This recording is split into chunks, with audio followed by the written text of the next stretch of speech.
आज हम शुरू करने जा रहे हैं लोक कल्याणकारी राज्य के कार्य। प्राय राज्य के कार्यों को दो भागों में बांटा जाता है, अनिवार्य तथा ऐच्छिक।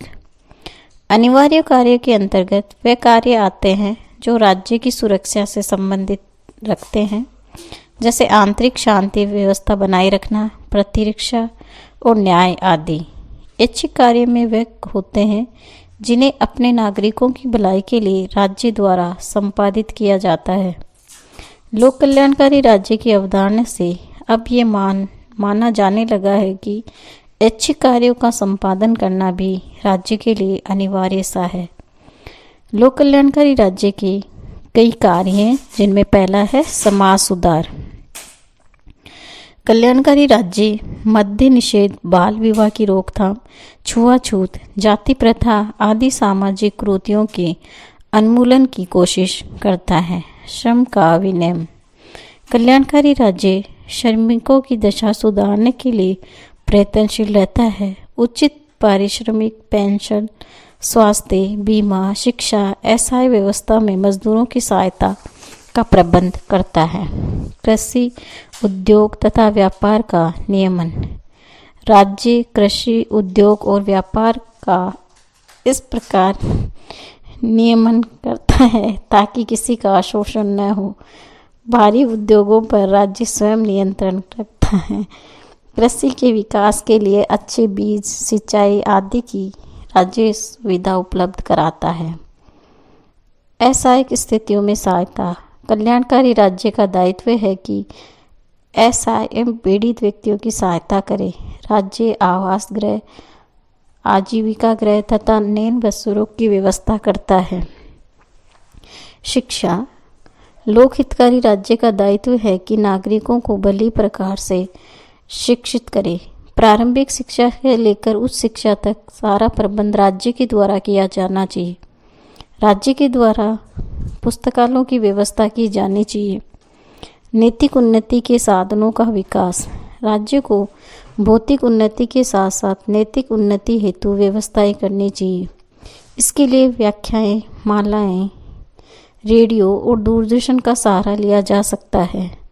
स्वास्थ्य रक्षा। स्वास्थ्य एवं रोगों की रोकथाम के लिए राज्य को पूर्ण प्रबंध करना चाहिए। जन स्वास्थ्य के लिए चिकित्सालय तथा चिकित्सा अनुसंधान केंद्र खोलने चाहिए। श्रमिकों, स्त्रियों, बालकों आदि के लिए कुछ समय के अंतर से डॉक्टरी जांच आवश्यक कर देनी चाहिए। आर्थिक सुरक्षा। राज्य को आर्थिक व्यवस्था में ऐसे सुधार करने चाहिए जिससे संपत्ति का विवरण अधिकतम न्याय संगत ढंग से हो सके व जीवन निर्वाह के लिए नागरिकों को पर्याप्त साधन उपलब्ध हो सके। सभी व्यक्तियों के रोजगार की व्यवस्था की जाए। जिन्हें राज्य कार्य प्रदान नहीं कर सकता, उसके लिए जीवन निर्वाह भत्ते का प्रबंध किया जाए। परिवार नियोजन संबंधी कार्य। राज्य को जनसंख्या सीमित करने का प्रयास करना चाहिए ताकि वर्तमान जनसंख्या के जीवन स्तर को उन्नत किया जा सके। परिवार नियोजन कार्यक्रम का विस्तार करने के लिए लोगों की सुविधाएं बढ़ाई जानी चाहिए। संक्षिप्त में कल्याणकारी राज्य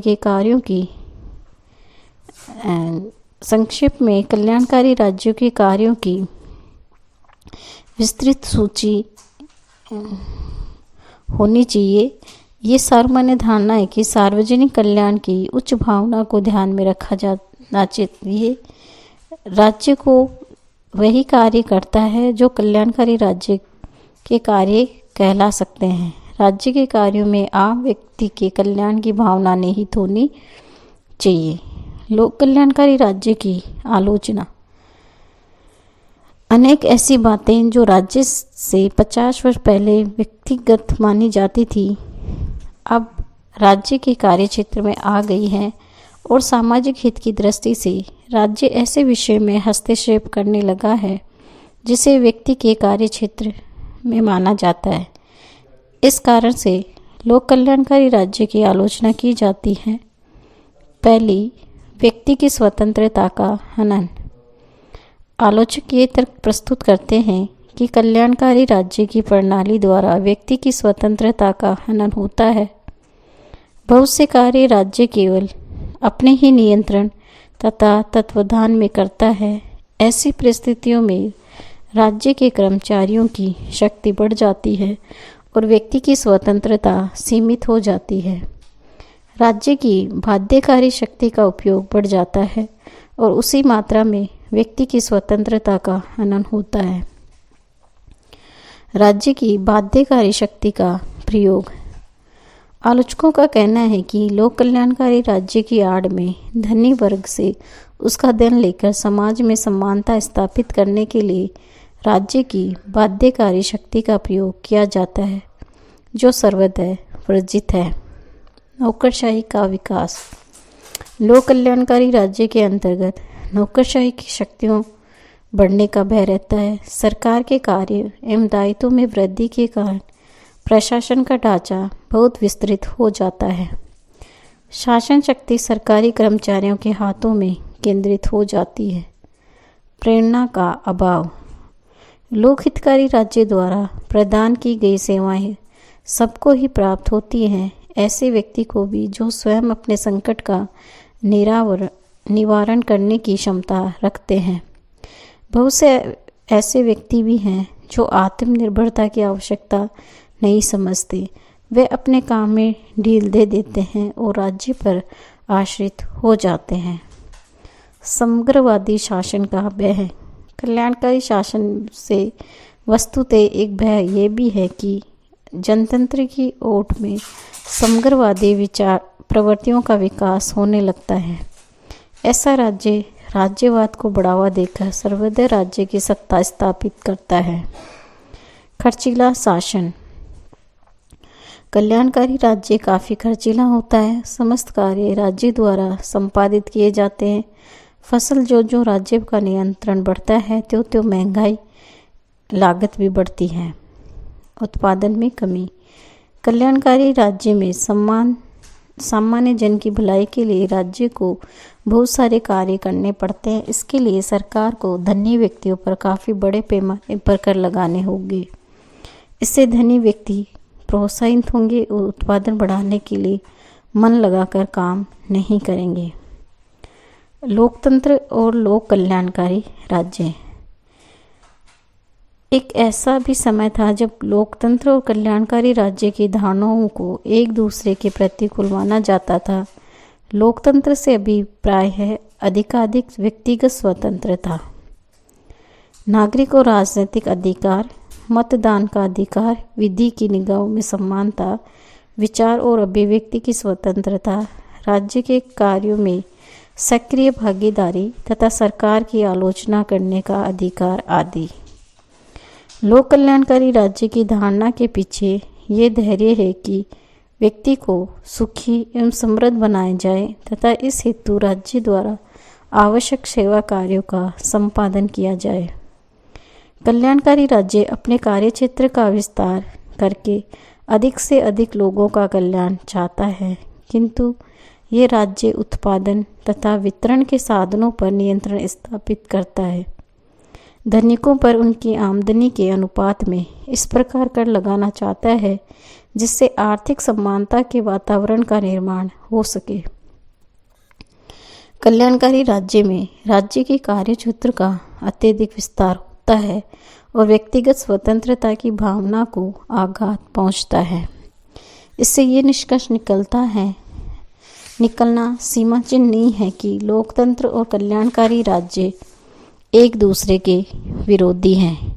कल्याणकारी राज्य का यथार्थ उद्देश्य लोकतंत्र की ही भांति नागरिकों द्वारा सच्ची स्वतंत्रता के उपयोग को संभव बनाना है। राज्य के कार्यक्षेत्र का इस ढंग से विस्तार करना है कि व्यक्ति की स्वतंत्रता बाधित न हो। कल्याणकारी राज्य व्यक्तिगत स्वतंत्रता और अधिकारों का सम्मान करता है तथा सामाजिक परिवर्तन के लिए जनतांत्रिक साधनों को अपनाता है। आधुनिक लोकतांत्रिक शासन की सफलता इस तथ्य पर निर्भर करती है कि राज्य किस सीमा तक अपने नागरिकों से निवास, वस्त्र आदि के प्रावधान कर पाता है। लोकतंत्र के स्वास्थ्य विकास के लिए बेकारों को काम पर लगाना, कमज़ोर वर्गों की सहायता करना, लोगों को बीमार और बुढ़ापे में सहायता प्रदान करना आवश्यक है। वस्तुतः लोकतंत्रात्मक शासन में अच्छे जीवन के लिए वातावरण तैयार करना कल्याणकारी राज्य का लक्षण है। लोकतंत्र और कल्याणकारी राज्य परस्पर विरोधी नहीं बल्कि एक दूसरे के पूरक हैं। भारत में लोक कल्याणकारी राज्य एक अध्ययन।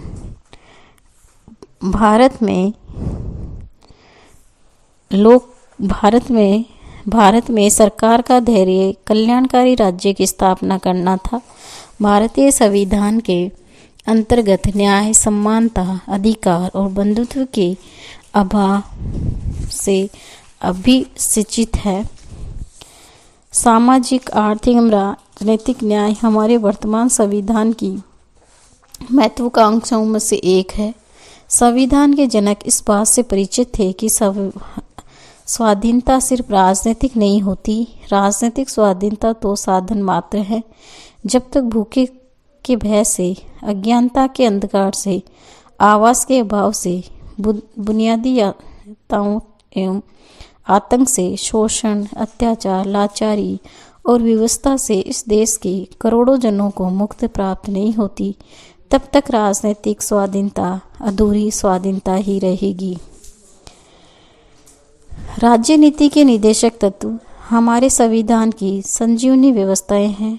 निदेशक सिद्धांतों का प्रयोजन शांतिपूर्ण तरीके से सामाजिक क्रांति का पथ प्रदर्शित कर कुछ सामाजिक और आर्थिक उद्देश्यों को तत्काल सिद्ध करता है। निदेशक सिद्धांत का उद्देश्य भारत में लोक कल्याणकारी एवं समाजवादी राज्य की स्थापना करना है। इस दृष्टि से अधिकांश नीति निदेशक सिद्धांत आर्थिक और सामाजिक न्याय के संबंध में व्यवस्था की गई है। निदेशक तत्वों का सारा तत्व संविधान के अनुच्छेद 38 में दिया गया है। राज्य ऐसे सामाजिक व्यवस्था की स्थापना कर जिससे सामाजिक, आर्थिक और राजनीतिक न्याय राष्ट्रीय जीवन की सभी संस्थाओं को अनुप्रमाणित करे। कार्य साधक के रूप में स्थापना और संरक्षण करके लोक कल्याणकारी की उन्नति का प्रयास करेगा। लोक कल्याणकारी राज्य की स्थापना के लिए निदेशक तत्व इस प्रकार है। राज्य लोगों के जीवन स्तर को सुधारने और स्वास्थ्य सुधार के लिए प्रयत्न करेगा। राज्य जनता के दुर्बल अंगों के, मुख्यतः अनुसूचित जातियों, अनुसूचित जनजातियों की शिक्षा और अर्थ संबंधी हितों की विशेष सावधानी से रक्षा करेगा और सामाजिक अन्याय और सभी प्रकार के शोषण से उनकी रक्षा करेगा। राज्य प्रत्येक स्त्री और पुरुष को समान रूप से जीविका के साधन प्रदान करने का प्रयत्न करेगा। राज्य देश के भौतिक साधनों के स्वामित्व और नियंत्रण की ऐसी व्यवस्था करेगा कि अधिक से अधिक सार्वजनिक हित हो सके। राज्य इस बात का भी ध्यान रखेगा कि संपत्ति और उत्पादन के साधनों का केंद्रीकरण न हो। राज्य प्रत्येक नागरिक को, चाहे वह स्त्री हो या पुरुष, समान कार्य के लिए समान वेतन प्रदान करेगा। राज्य श्रमिक पुरुषों और स्त्रियों के स्वास्थ्य, शक्ति तथा बालकों की सुकुमार अवस्था का दुरुपयोग न होने देगा। राज्य प्रयास करेगा कि सभी नागरिक अपनी योग्यता के अनुसार रोजगार पा सके, शिक्षा पा सके, बेकारी, बीमारी और अंगहीनता आदि दशाओं में सार्वजनिक सहायता पा सके।